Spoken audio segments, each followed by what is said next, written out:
வணக்கம் தமிழ் உறவுகளே. இப்ப காளியோட ஆட்டம் ஆரம்பிச்சிருச்சுன்னு சொல்லுவாங்கல்ல. எப்சின் மாமா அங்க ஆரம்பிச்சாரு. இங்க நம்ம ஊர்ல ஒரு காளி ஆட்டம் ஆடினாரே ஒருத்தர், கோயம்புத்தூர் ஈஷா யோகா மையத்துல. அவரு சாதாரண ஆள் இல்ல. அவரு ஒரு பெரிய பிசினஸ் மேன், ஒரு சக்சஸ்ஃபுல் ஸ்கூல் நடத்துறாரு. ஒரு உலகம் பூரா 300 பிரான்ச் அவர்கிட்ட இருக்கு. ஒரு 3 மில்லியன் பீப்புள் அவருக்கு வாலண்டியரா இருக்காங்க. அவங்க சொத்தெல்லாம் எழுதி கொடுத்துருக்காங்க. அவரு பீன்ற எழுத்துல மட்டும் அவ்வளவு பேர் டொனேஷன்ஸ் கொடுத்துருக்காங்க. இது வந்து ஒரு கத்துக்குட்டி ஜூனியர் ஆடிட்டர் கிட்ட கொடுத்துருக்காங்க. அது எங்க சொந்தக்கார பொண்ணுதான். அவங்க சொன்ன பீன்ற எழுத்துல மட்டும் எவ்வளவோ கோடி. அவர் ஒரு நல்ல பேச்சாளர். ஆரம்பத்துல இருந்து இந்த யூதர்கள் அப்ப பழக்கமே அதானே. முதல்ல அண்ணாதுரைய ஒரு நல்ல பேச்சாளரா இறக்கி விட்டாங்க. அப்புறம் கருணாநிதியை இறக்கி விட்டாங்க. எம்ஜிஆர் பேசல, விஜய் பேசல. ஆனா அதுக்கப்புறம் சீமான பேச வச்சாங்க. இப்படி ஒருத்தங்களையும் நல்லா பேச வச்சிருவாங்க. அப்படியே ஒரு இமோஷனலா அந்த சீமான் எப்படி பேசுறாரு அந்த மாதிரி கண்ணுல தண்ணியை விட்டுக்கிட்டு ஒரு கதையெல்லாம் சொல்லுவாரு. இப்பவும் ஒரு கதை சொல்லியிருக்காங்க ஈஷால, blue and white theme. Ganga வந்து வானத்தை பொத்துக்கிட்டு கீழே வந்துச்சான். பெரிய வெடிப்பு வெடிச்சுதான் அதுல வந்து மேல இருந்து பொத்துக்கிட்டு கீழே வந்துச்சான் கங்கை நதி. அந்த கங்கை நதிய பாகீரதி. இப்படி ஒரு கதையா. அப்புறம் 3 அடி எடுத்து வச்சாங்களாம். ஒரு காலை கீழே வச்சாராம், ஒரு காலை மேல வச்சாராம். அது லாஜிக்கலா முடியுமா? பிசிக்கலா, சயின்டிபிக்கலா? ஒரு கால் அவ்வளவு பெரிய பாதமா? சரி, அதுக்கப்புறம் ஒரு தலை மேல வைக்கிறாங்களாம், ஒரு அரசனோட தலை. அவ்வளவு கொடூரமானவங்களா கடவுளர்கள் எல்லாம்.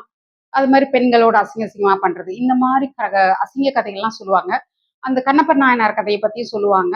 அதை பத்தி இவர் கண்ணுல தண்ணி வர வர சொல்லுவாரு. கண்ணகை எடுத்து பேத்து அவர் வச்சாரு, காலை தூக்கி சிவன் மேல வச்சாரு. இவர் அப்படிதான் பண்ணுவாரு. சிவனுக்கு அபிஷேகம் பண்ணிட்டு செம்ப தூக்கி வீசுவாரு. அவங்க கேட்ச் பிடிச்சோம்னா அந்த வாலண்டியர்ஸ். எப்சின் மாமா பண்ற மாதிரியே இங்கேயும் குழந்தைங்க டிராபிக் பண்றாரு, செக்ஷுவல் ஹராஸ்மெண்ட் நடக்குது, செக்ஷுவல் ஒர்க் நடக்குது. அது கொலை பண்ணிட்டு அவங்கள வந்து அவங்களோட கிரிமேஷன் கிரவுண்ட்லயே எல்லாம் பண்ணிடுறாங்க. இவர் இன்னொரு பொலிட்டீஷியன் மாதிரியே தான் எல்லாமே வச்சிருக்காரு. ஒரு கன்ஸ்ட்ரக்ஷன் சைட்டு, நல்ல பிசினஸ், யூனிவர்சிட்டிஸ், ஸ்கூல்ஸ்.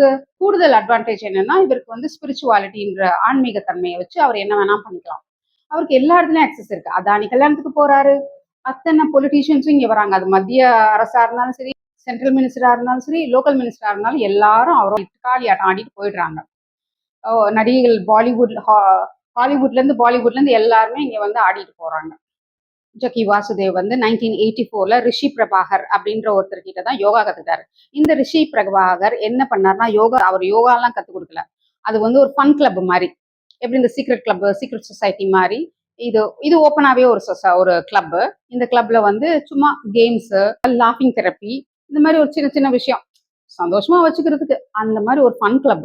ரிஷி பிரபாகர் கிட்ட தான் இவர் வந்து ட்ரைனிங் எடுத்துட்டாரு. அந்த ட்ரைனிங் எடுத்துட்டு ஜாலியா இருந்தாரு. அதுல நிறைய பேர் வந்து கலந்துக்குவாங்க. யாரெல்லாம்னா TP Krishnamachari, Eugene Peterson, Thirumalai, Dhirendar, இவரெல்லாம் வந்து இந்திரா காந்திக்கெல்லாம் யோகா சொல்லி கொடுத்தவர். இப்ப நரேந்திர மோடிக்கு யோகா சொல்லி கொடுத்த அவர் தான்.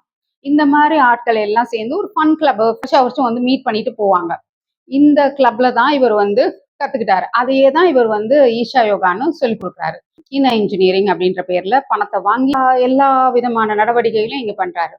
காவேரி காலிங்னு சொல்லி, காவேரிக்காக என்ன பண்ணான்னு தெரியல, மரம் நடுறேன் அப்படின்னு சொல்லிட்டு, சேவ் த ட்ரீஸ்ன்னு சொல்லிட்டு, அந்த நம்பர் பாத்தீங்கன்னா மோடிக்குள்ள அந்த சென்ட்ரல் மினிஸ்ட்ரிஷிப்போட நம்பர் தான். எல்லா கேள்வியும் கேளுங்க, எது வேணா கேளுங்க அப்படின்னு கேட்பாரு. பதில் தெரியலன்னா ஒரு சிரிப்பு வேற, தொந்தி குழுங்க சிரிப்பாரு.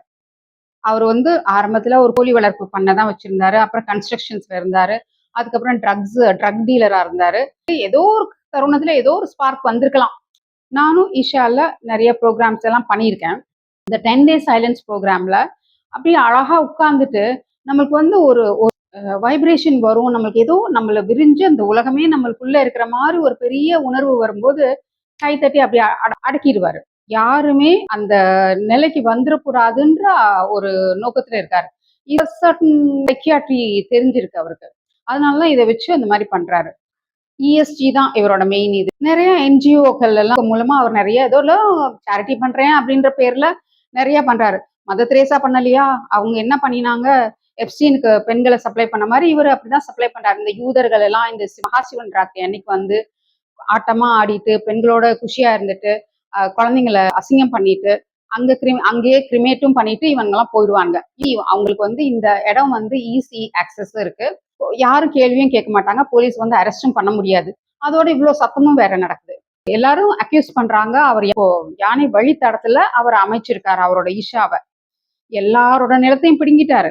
அதுக்கு கவர்மெண்ட் மூலமா அந்த எல்லா சப்போர்ட் மூலமா யானை வழித்தடத்தை தான் அவர் பிடுங்கி வச்சிருக்காரு. அவர்கிட்ட போய் கேட்டா, ஆமா இந்த 2 கையால நான் 20,000 யானைகளை அடிச்சிருக்கேன், கொன்னு இருக்கேன் அப்படின்னு. இதெல்லாம் என்ன பைத்தியக்காரத்தனம். யானை ஒரு பர்டிகுலர் பாத்துல போகும். அந்த பாத்துக்கு நம்ம தடுத்துட்டோம்னா அவங்க குழம்பி போயிடுவாங்க. அதனாலதான் அந்த யானை வழித்தடத்துல போகக்கூடாது. அப்படின்னா இவன் யாரு? பரசுராமன் தான். ஆசீவகத்தை அழிக்கிற, ஆசீவகம்ன்றது யானை தானே சிம்பாலிசம். அதை அழிக்கிறது தானே இவனோட நோக்கமே, இவங்க இந்த யூதர்களோட நோக்கமே. அதுதான் இவன் பண்ணிட்டு இருக்கான். யூதர்கள் சார்பா இவன் பண்ணிட்டு இருக்கிறது அதுதான். இந்த யூதர்கள் எல்லாமே என்ன பண்ணுவாங்க, சின்ன சின்னதா கொஞ்சம் கொஞ்சமா நல்லதை கொடுத்துட்டு அப்புறம் கெட்டதை வாழைப்பழத்துக்குள்ள ஊசி நுழைக்கிற மாதிரி அழகா நுழைச்சிருவாங்க. சீமான் அப்படித்தானே பண்றாரு. தமிழர்கள் நான் தான் தமிழுக்காக உயிரை கொடுக்குறேன் அப்படின்னு அந்த மாதிரி இவரும் யோகா கத்து கொடுக்குறேன்னு ஒரு சில நல்ல விஷயங்களை சொல்லிட்டு செஞ்சுட்டு யூதன்களுக்காக தான் பண்றதே. அங்க ஒரு பெரிய சிலையை வச்சிருக்கிறது அவரோட சிலையே தான். கவர்மெண்டே சொல்லிருச்சு, அப்ரூவ் பண்ணும் போதே சொல்லிட்டாங்க, இது ஒரு அயன் கன்ஸ்ட்ரக்ஷன், உள்ள ஹேலோவா இருக்கு, அயன் தான் அப்படின்னு. இது போய் அயன்கிறாரு. இது எவ்வளவு பெரிய சிலை, எவ்வளவு புனிதமானது, டிவைன் அப்படி இப்படின்னு எல்லாரையும் ஏமாத்துறாரு. கண்ணுல தண்ணிய வச்சுக்கிட்டு உரிய உரிய பொய்யா சொல்லி இப்படிலாம் நம்மளும் ஏமாந்துட்டு இருக்கிறோம். எல்லா இடத்துலயும் நம்மளை ஏமாத்துறாங்க. அரசியல் ரீதியா நம்மளை ஏமாத்துறாங்க. அங்க முடியலையா அடுத்த டார்கெட் நம்மள கோயில்ல முடியலையா அடுத்தது இந்த மாதிரி ஆன்மீக யோகா அப்படின்னு சொல்லி, அதுக்கப்புறம் அதுவும் முடியலையா பிசினஸ்ல, இப்படி ஒன்னொன்னுலயும் நம்மளை டார்கெட் பண்ணி நம்மளை அழிக்கிறது தான் பாக்குறாங்க. நன்றி.